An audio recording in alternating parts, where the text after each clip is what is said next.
यहाँ से हम लोग ना अपने नेक्स्ट सेगमेंट पे चलते हैं with a very important question कि जो तुमने अभी कहा कि नीतीश कुमार रेड्डी नंबर 8 पर खेल सकते हैं. सो शार्दुल ठाकुर अब हमें सीन में नहीं दिखने मुझे तो वाले नहीं हैं. लग रहा.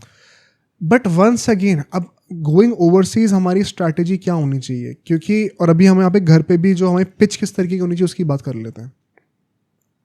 हम क्यों एक नीतीश कुमार रेड्डी नंबर 8 पे रख रहे हैं, हम क्यों नहीं 4 प्रॉपर पेसर के साथ खेलें ओवरसीज. या मतलब I would say this is something जो कि शुभमन गिल और गौतम गंभीर को काम करना चाहिए, क्योंकि एक ये वो फॉर्मूला है जिसने हमें रिजल्ट्स लाके दिए हैं in the past. And Indian team जब वो एकदम डोमिनेंट फोर्स बन गई थी all over world cricket in the test format, तब हमारी स्ट्रैटेजी थी कि हमें 20 विकेट लेके दिखाने हैं. अब पॉइंट ऑफ व्यू वही है कि उस टाइम पे विराट कोहली एंड रवि शास्त्री दोनों they were on the same page, exactly on the same page. तभी उनका रिलेशनशिप अभी भी आप देखते हो कितना बढ़िया है. क्या पता गौतम गंभीर और शुभमन गिल दोनों शायद सेम पेज पे हों, बट वो पेज एक्चुअली में ये हो कि हमें नंबर 8 तक मतलब हमें 3 पेसर के साथ हम लोग चला लेंगे काम, देन एक ऑलराउंडर रख लेंगे. लास्ट टेस्ट मैच में भी हम मिस कर रहे थे चौथे पेसर को. जरूर कर रहे थे. या तो अगर नीतीश कुमार रेड्डी नंबर 8 पर खेलने वाले हैं, बिकॉज वो बैटिंग, अब ये भाई ऑलराउंडर को रखने की टीम में इंटेंशन क्या है, क्वेश्चन प्रोवाइड करे वो कि हाँ एक फास्ट बॉलर चाहिए लेकिन जो थोड़ी बैटिंग भी कर ले, तो फिर वो इंटेंशन आपके क्वेश्चन में आनी चाहिए. आई वुड इनफैक्ट से कि आप 4 प्रॉपर पेसर्स खिलाओ. एंड बाय द वे इसका एक कॉन्सिक्वेंस क्या होने वाला है गोइंग फॉरवर्ड, कि फिर कुलदीप यादव आपको कभी नहीं खेलते दिखेंगे ओवरसीज. जो एक स्पिनर होगा वो वही होगा जो बैटिंग कर सकता है, और वो वॉशिंगटन सुंदर होंगे गोइंग फॉरवर्ड. या so Kuldeep Yadav will never get to play overseas like that, अगर हम 4 प्रॉपर पेसर्स की बात कर रहे हैं तो. हाँ ये तो बात है. मतलब एग्जैक्ट सीन जो कि अश्विन के साथ होता था कि हाँ ऑन पेपर आपके सबसे लीथल बॉलर हैं परहैप्स, बट क्योंकि वो कॉम्बिनेशन में सेट नहीं बैठ रहे तो आप उनको खिलाओगे ही नहीं कभी. आई थिंक वही अब जिस तरीके से लोग प्रोग्रेस करेंगे, आइडियली तो ये तरीका होना चाहिए इनका कि हम लोग 20 विकेट लेने पे फोकस करें. तो 20 विकेट, अब ये भी एक क्वेश्चन है जो अश्विन के टाइम पे हम कहते थे कि उनको शार्दुल से ऊपर खिलाना चाहिए, क्योंकि बात ये नहीं कि हमें पेसर या स्पिनर चाहिए, ज्यादा विकेट कौन लाके देगा. एनी डे बेटर बॉलर कौन है, वो अश्विन है. तो यहाँ पे Kuldeep Yadav any day is a better bowler then Nitish Kumar Reddy. अब हाँ स्विंगिंग कंडीशंस होंगी, बट अश्विन तो फिर भी फिंगर स्पिनर थी, तो रिस्ट स्पिनर है. पिच पे घास होगी तब भी बॉल टर्न करेगी, क्योंकि रिस्ट स्पिनर की बॉल हर जगह टर्न करती है. नहीं प्लस टेस्ट क्रिकेट में आपको आज का टाइम पे कितने स्पिनर्स वैसे भी देखने को मिलते हैं. चाइना में कितने देखने को मिलते हैं. तो क्या रिगार्डलेस ऑफ कंडीशंस हमें नंबर 8 पे एक कुलदीप यादव नहीं रखना चाहिए? आइडियली तो यस. मतलब मैं या फिर तुम एक चौथा पेसर प्रॉपर पेसर रखोगे, मान लो बुमराह, सिराज, प्रसिद्ध कृष्णा, आकाशदीप चारों खेल रहे हैं, या फिर आप कुलदीप यादव रख रहे हो? ओ भाई देखने वाली चीज़ होगी. मतलब आई थिंक थोड़ा डिबेटेबल है भाई ये. अभी तक जो हम लोग पहले सोचते थे कि आप 6 बैटर्स लेके जाओ, जो विराट कोहली के टाइम पे होता था, एंड देन फिर आप 5 बॉलर्स लेके जा रहे हो. एंड उस टाइम पे पॉइंट ये है ना, उस टाइम पे आपके जडेजा और अश्विन दोनों थे, तो वो आप एक तरीके से हमेशा बाहर थोड़ी खेलते थे. हाँ मैं घर की बात कर रहा हूँ वैसे. तो उस टाइम पे हमेशा आपको लगता था कि वैसे तो 6 ही बैटर हैं, पर उसके बाद इनका जडेजा और अश्विन भी हैं. तो घर पे तो अभी भी हम 4-5 प्रॉपर बॉलर्स लेके जाएंगे. बात तो ओवरसीज की हो रही है ना अभी. मतलब टफ है भाई डिसाइड करना इस टाइम पे. आई थिंक गौतम गंभीर और शुभमन की जो आइडियोलॉजी है उसके हिसाब से तो मुझे मुश्किल लग रहा है कि कुलदीप यादव को खेलने का मौका हम मिलेगा. अपना ब्लूप्रिंट बना रहे हैं, हम आइडियोलॉजी की बात नहीं कर रहे हैं. तो थोड़ा तो लेना पड़ेगा ना कि उनकी क्या सोच है, उसके हिसाब से ही तो आप बनाओगे. वरना तो आप किसी भी खिलाड़ी को, मैं श्रेयस अय्यर को टीम के अंदर ले लूँ इसी टाइम पे कि मुझे तो लग रहा है नहीं, पर वो जो चीज़ पॉसिबल है वो चीज़ करनी चाहिए ना हमें.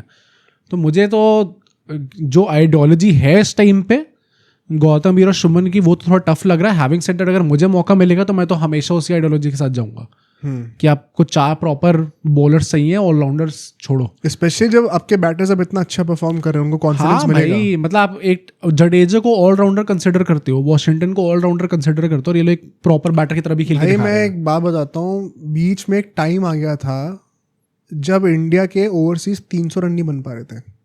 एक बहुत लंबा टाइम था बीच में जब कंसिस्टेंटली 300 बनती ही नहीं थे. 5वें टेस्ट मैच की pitch, it was a typical English wicket, conditions भी ओवरकास्ट थी. वहां पर भी इंडिया ने 3rd इनिंग में आके ऑलमोस्ट 400 रन बनाए. तो आप कितना भी कह लो कि टाइम बदल गया, ये बदल गया, वो बदल गया, बॉल बदल गई है, एक टाइम था बीच में जब ये सारे बड़े खिलाड़ी होते थे बाय द वे, या 300 रन ही बन पा रहे थे हमारे बहुत टाइम तक। सबको याद हो, मुझे लगता है लोग जो देखते हैं उनको याद होगा। इस मैच में हमने यंगस्टर्स के साथ भी ऑलमोस्ट 400 रन बनाए हैं। तो जब इतना ज़्यादा ट्रस्ट हमें दिख रहा है बैटर्स में, तो हमें वैसे भी क्या ज़रूरत है नंबर 8 पे एक रखना ही रखना है बैटर जो। प्लस मतलब उस साइडोलॉजी से भी देखोगे तो जैसे मैंने कुछ टाइम पहले भी मेंशन करा था, आरशीदा जो कि फील्डिंग कोच ने अपनी बुक में मेंशन करा था कि क्योंकि हमने बैटर्स पे इतना एम्फोसिस डाला, बॉलर्स पे इतना एम्फोसिस डाला अलग अलग डिपार्टमेंट्स में, तो उसी के चलते बैटर्स की टेक्निक भी बेटर हुई, क्योंकि उनको पता था भाई कि हमारे ऊपर ये सब, इसके नीचे ज़्यादा आपको क्वेश्चन प्रोवाइड नहीं करा जाएगा, तो आपको अपनी बैटिंग सुधारनी पड़ेगी। तो इस टाइम पे आपके जो बैटर्स है वो already they are in great form. Plus ऐसा भी नहीं है कि आपके एजिंग सुपरस्टार्स हो, सारे प्लेयर्स अभी वो हैं इस टाइम पे जो कि खेलेंगे लंबा। तो इस टाइम पे अगर आप उनके ऊपर ट्रस्ट नहीं दिखाओगे या फिर वो अपने ऊपर ट्रस्ट नहीं दिखाएंगे तो कब दिखाएंगे? आगे तो वैसे भी नहीं दिखा पाएंगे क्योंकि आप एज करने लग जाओगे अपने करियर में। सो नीतीश कुमार रेड्डी अगर खेलेंगे तो फिर वो या तो एज अ वंस अगेन एक बैटिंग डोमिनेंट नंबर पे खेलें जो कि नंबर 6 हो सकता है।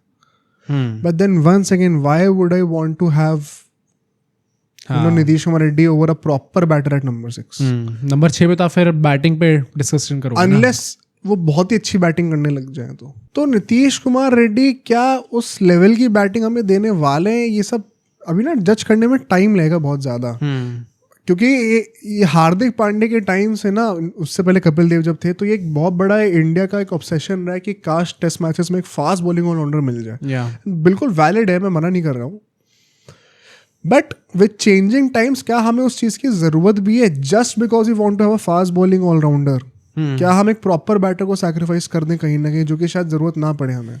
आई थिंक इस टाइम पे तो बॉलर को सैक्रिफाइस कर दे नंबर 8 पर। इस टाइम पे तो इतना नहीं सोचना चाहिए। आई थिंक पॉइंट ये भी है कि he will surely be in the squad, हाँ, और हमेशा कंटेंशन में जरूर रहेंगे नंबर ये प्लेइंग 11 के आने में। बट जो इनिशियल प्लेइंग 11 होनी चाहिए, अभी हम धीरे धीरे इसको पीस कर रहे हैं हर पजल को, अभी एंड में बात भी करेंगे, प्लेइंग 11 बनाने का ट्राई करेंगे, बट उसमें आइडियली तो स्टार्ट एक प्रॉपर बॉलर या प्रॉपर बैटर को ही करना चाहिए। प्लस ये भी है ना कि क्योंकि इतने सारे प्लेयर्स कंटेंशन में हैं, तो एक वो रेगुलर चांसेस नीतीश कुमार रेड्डी को भी घर पे तो बहुत मुश्किल से मिलने वाले हैं। एंड देन अवे में फिर देखना पड़ेगा कि आपकी आइडियोलॉजी क्या है गोइंग फॉरवर्ड। क्या आप पेसर्स पे या फिर बॉलर्स पे अपना फोकस रखना चाहते हो, या फिर आप ऑलराउंडर्स को टीम के अंदर आना चाहते हो? तो which is why I think Nitish Kumar Reddy भी देखो, अभी उनको लिमिटेड ओवर्स में कोई नहीं निकाल रहा। हाँ, वो बहुत लंबा खेलने वाले हैं, बट जबरदस्ती में 3 फॉर्मेट प्ले मारने की जरूरत है नहीं शायद। लिमिटेड ओवर्स भी मतलब वही अभी T20 में ही है, ओडीआईज में तो हार्दिक पांड्या लंबा खींचेंगे। अभी हार्दिक पांड्या तो आराम खींच सकते हैं अभी तो अभी T20s में ही तो देखना है नीतीश कुमार रेड्डी। T20s में भी अभी डिफिकल्ट है प्लेइंग 11 में आना, क्योंकि हार्दिक पांड्या ऑलरेडी में तो आ सकते हैं, हार्दिक पांड्या और वो दोनों आ सकते हैं। चलो देखते हैं कौन आ पाता है कौन नहीं आ पाता, बट मतलब टेस्ट में तो अभी रेगुलरली आपको हर बार प्लेइंग 11 में होने का मौका नहीं मिलेगा। टेस्ट में अभी मुश्किल है, मतलब वो ऑब्सेशन जो है कि हमें रखना ही रखना है, I don't get it personally, तो उनका मुश्किल है। इनफैक्ट कुलदीप यादव या फिर एक फास्ट बॉलर के बीच में डिस्कशन होगा वहाँ पर। बट जो हम पेसर्स की बातें कर रहे हैं, हर एक पेसर की जरा बात कर लेते हैं कौन कंटेंशन में होंगे, starting with Bumrah of course, and फिर हमें पता चल जाएगा एग्जैक्टली कि हमें किस टाइप की पिचेस प्रिपेयर करनी चाहिए।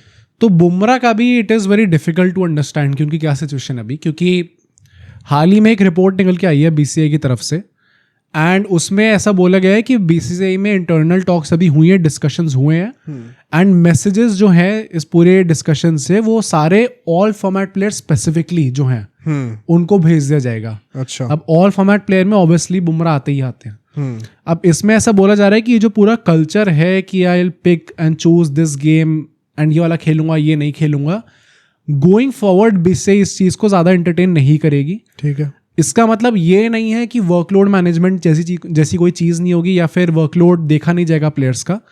ऑब्वियसली ऐसा होता है कि फास्ट बॉलर्स जो होते हैं उनका वर्कलोड थोड़ा मैनेज अलग तरीके से करना पड़ता है।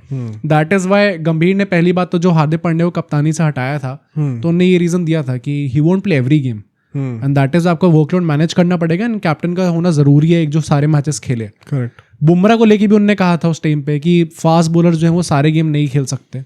तो आई थिंक सारे मैनेजमेंट को, हर प्लेयर को पता है कि फास्ट बॉलर्स का वर्कलोड जो है वो अलग तरीके से मैनेज करना पड़ता है। तो BCCI ये कह रही है कि हम अभी भी इस चीज़ को मैनेज करेंगे, but at the same time अगर आप वर्कलोड मैनेजमेंट का एक्सक्यूज देकर अगर आप important matches, decider matches miss करोगे तो वो चीज़ टॉलरेट नहीं करी जाएगी गोइंग फॉरवर्ड. एंड ये मैं अभी जो पूरा डिस्कशन हुआ है ना, बुमराह के ऊपर हुआ है इस पूरी टेस्ट सीरीज के बाद. किसी एक खिलाड़ी जो सबसे ज़्यादा ट्रोल हुआ है, नॉट सेइंग कि ये चीज़ सही अच्छी चीज़ है ट्रोल करना, बट जो खिलाड़ी सबसे ज़्यादा ट्रोल हुआ है, जिसके ऊपर सबसे ज़्यादा सवाल उठे हैं, that is Jasprit Bumrah after this whole series. और किसी खिलाड़ी पे इतने सवाल नहीं उठे हैं. तो जो पूरा टॉकिंग पॉइंट इस सीरीज का निकल के आया है, जिसको इरफान पठान ने बात करी, उनने भी ये चीज़ बोली है कि मेरे हिसाब से ये चीज़ नहीं होनी चाहिए. जो खिलाड़ी मतलब अगर आप जा रहे हो खेलने की टीम के साथ, तो आपको सारे मैचेस खेलने के लिए रेडी होना चाहिए. एंड वो अपनी जगह सही है. एंड बुमराह का जो पूरा वर्कलोड मैनेजमेंट वाला इशू है, वो भी एक तरीके से काफ़ी लोग सही समझेंगे. हर्षा बोगले ने ऑन द अदर हैंड कहा है कि अगर आप इस टाइम पे बुमराह पे सवाल उठा रहे हो तो वो सुनने में है कि वो ट्वीट सबको दिया गया लिखने के लिए, बुमराह वाला ट्रोलिंग बुमराह कह तो रहे हैं कि ट्रोलिंग बुमराह वाला, हाँ, कि वो पीआर ने करा है ना, कह तो रहे हैं ऐसा. बट मतलब whatever it is, trolling कभी भी सही नहीं होती obviously. At the same time अगर कोई कह रहा है कि बुमराह के ऊपर सवाल क्यों उठा रहे हो आप, या फिर ये सही नहीं है, एक लौता कोहिनूर है टीम इंडिया का, आप उसके ऊपर ही सवाल उठा, आई थिंक वो भी चीज़ गलत है भाई. जो चीज़ टीम के लिए सही है उसके लिए आप सवाल तो उठाओगे ना, चाहे वो किसी भी खिलाड़ी के ऊपर हो. So how do we manage him? क्योंकि अब देखो, one second going back to the fixtures, 2 test match की अभी 4 सीरीज होने वाली है. या तो जो वर्कलोड मैनेजमेंट होता है बड़ी सीरीज का, वो तो कोई स्ट्रेस ही नहीं है अगले साल के एंड तक. सिर्फ 2 टेस्ट मैच तो खेलने हैं. तो क्या बुमराह सारे टेस्ट मैच खेल सकते हैं अभी?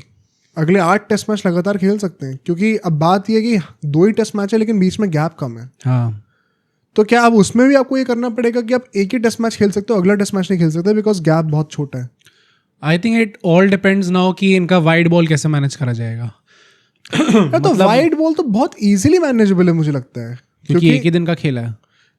प्लस आपको ईयर बाय ईयर एक ही फॉर्मेट प्रायोरिटाइज करना है ना. ये जो स्पेशल प्लेयर्स होते हैं, इनको भाई, ये आप ऐसे बिहेव लोग ऐसे करते हैं जैसे कि बहुत कोई गलत कुछ चीज़ बोल दी है, बट इनको सबको ऑलरेडी स्पेशल ट्रीटमेंट मिल रहा है. विराट कोहली, रोहित शर्मा, बुमराह, इन सबको.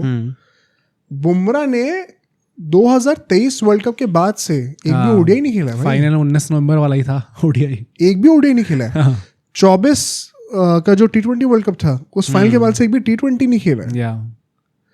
तो अगर आप एक्चुअली में दिमाग खोल के सोचोगे तो उन्होंने पिछले ऑलमोस्ट 2 सालों में कभी भी तीनों फॉर्मेट खेले ही नहीं है. एट मैक्स 2 फॉर्मेट खेले हैं. एंड पिछले 1 साल से तो उन्होंने सिर्फ एक ही फॉर्मेट खेला है. वो एक फॉर्मेट भी प्रॉपर्ली नहीं खेला है. तो डोंट यू थिंक कि ऑलरेडी बहुत ज्यादा वर्कलोड मैनेजमेंट हो गया है? अब पिछले 1 साल में सिर्फ एक ही फॉर्मेट खेलो. पर पॉइंट वही है कि after all this it still does not seem to be enough. Bumrah की जो भी अभी तक इंजरीज हुई हैं, वो सारी लॉन्ग टर्म इंजरीज हुई हैं. But what I am saying is कि तो ये वर्कलोड मैनेजमेंट जो तुम कह रहे हो कि वाइड बॉल कैसे मैनेज होगा, ये तो ऑलरेडी मैनेज होता हुआ आ रहा है पिछले 2-2.5 सालों से. नहीं, तो वही मैं कह रहा हूँ ना कि अभी इस टाइम पे क्या हम ये कह रहे हैं कि अक्टूबर में जो ऑस्ट्रेलिया जाएगी इंडिया ओडीआई सीरीज के लिए, क्या वहाँ पे बुमराह नहीं खेलेंगे? हाँ, तो यू फिगर इट आउट. आप कहो कि अभी मैं जब तक 26 वर्ल्ड कप नहीं होता तब मैं सिर्फ T20 ही खेलूंगा. एंड ये मैं कोई नई चीज नहीं कह रहा हूँ, ये अभी भी हो ही रहा था. 23 वर्ल्ड कप के बाद से भी बुमराह T20 ही ज्यादा खेल रहे थे. ओडीआईस तो एक भी नहीं खेले उन्होंने. तो सिमिलरली, क्योंकि वो डिपेंड करता है आप किस साइकिल में हो. अब सोचो अगर ये क्लिप इतनी बढ़िया थी तो पूरा का पूरा पॉडकास्ट कितना बढ़िया होगा. तो अगर आपको इसी क्लिप का पूरा पॉडकास्ट देखना है तो यहाँ पे क्लिक करिए, और अगर आपको ऐसे ही और क्लिप्स बिंज वॉच करनी है तो यहाँ पे क्लिक करिए.